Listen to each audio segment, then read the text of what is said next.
the off-season program. I know you mentioned you want to talk about that. I think having an off-season program and being able to have a strength program is just as important to your program as the football program. Your strength program is key. I think that's one reason why we were able to be as successful as we were against some teams that were on paper a lot better than us, is that our strength program kind of excels us past a certain point. You know, I can go ahead and let me check and make sure I'm still recording. Okay. And I am, so I can cut this out.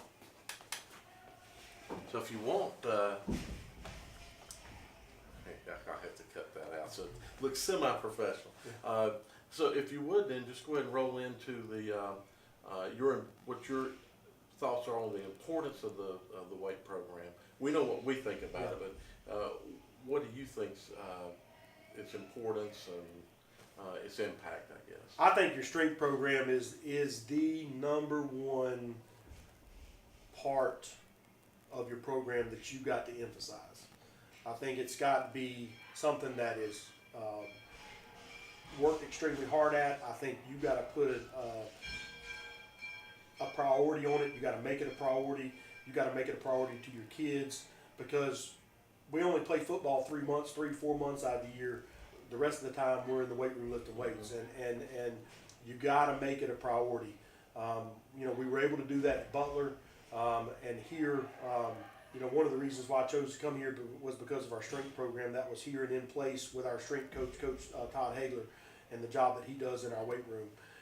He and I see eye to eye, and I think if you have a strength coach, or if the head coach is going to be the strength coach, and that's tough to be. It's tough to be both of those things. Right. That's something that I would definitely delegate to someone as a young coach. That would tell them, try to delegate that strength coaching thing, because that strength coach has got to be a guy sometimes that's maybe in their butts a little more, than what the head coach needs to be. The head coach kind of needs to be the good cop in the weight room aspect of it, and you need to have that strength coach that is sometimes the bad cop. And that's kind of, but it's got to be a priority, and you gotta work at it, and it's got to be something that you make the kids.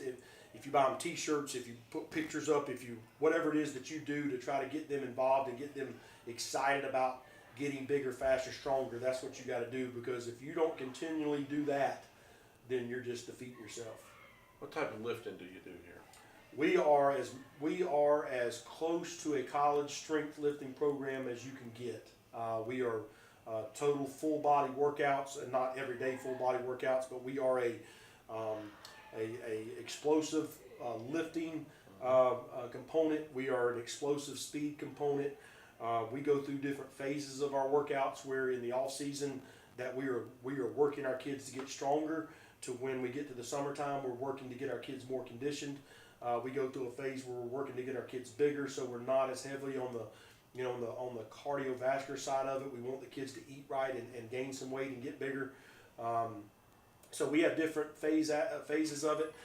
Again, Coach Hagler, he's our strength coach. He does a great job of doing that. He was a former strength coach at the college level, and comes with a wealth of knowledge. I say he's the best strength coach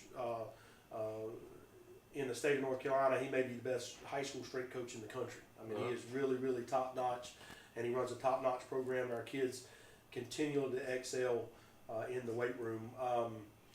One thing that we do with our lifting, right now we're in a max period. We're trying to max before the end of the semester.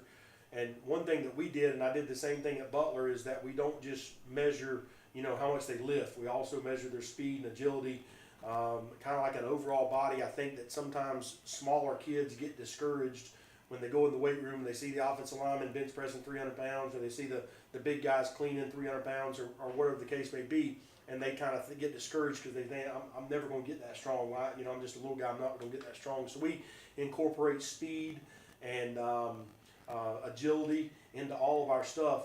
And at the end, when we take all of their data and put it together, we give them one core point value that puts all that together. And that's how we measure them. So we measure 3 lifting categories and 6 speed and agility categories, and then put that together to find out who's our top athletes. Not just linemen, or not the strongest guy, but the top athletes. and it always kind of falls into place to where it should be. And our kids get excited about it. Coach Hag even says, we did this at Butler. I got this from an old coach that I talked to back in Georgia years ago. That I met with and talked with about strength training, and it really takes your program to another level to be able to include all that stuff in it. Awesome. I thank you for everything you've given us. Anything more you want to say? No, I appreciate you guys coming out. This is a great place. If you got some time, we'll take some time to walk around and look around and see some of our facilities. And we've got some kids in there lifting right now in the cleans. And so we'll take some time to check them out. All right. Good deal. Thank you. Yes, sir. Absolutely.